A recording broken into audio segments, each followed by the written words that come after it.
In the last video, we learned how to lay down a drum machine.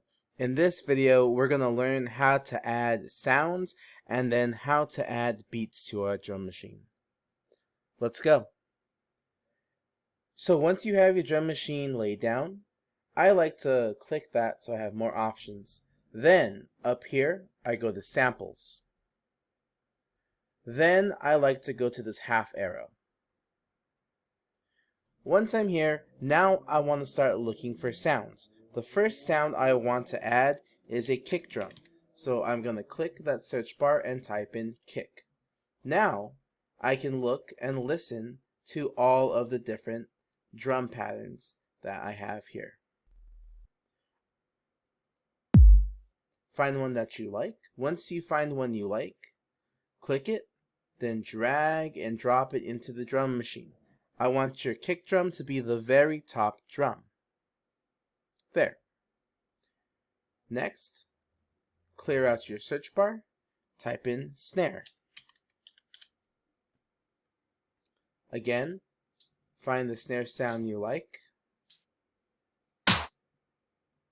drag and drop into our second channel. And last, I want to find the hi-hat.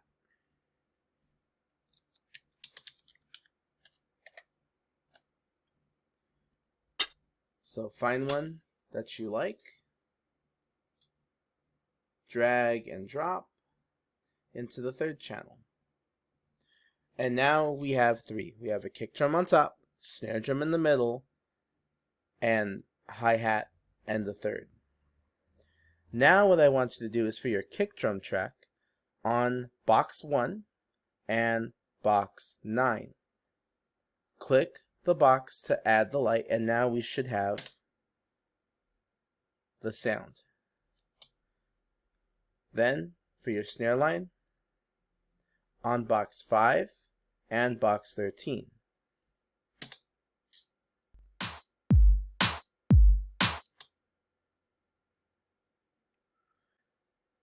For the hi-hat track, you can add the hi-hat however you want. I'm just going to put this just to see what it sounds like. A little too busy for me. I'm going to take away a couple of these.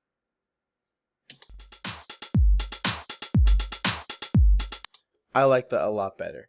And that's how you lay down a basic drum track.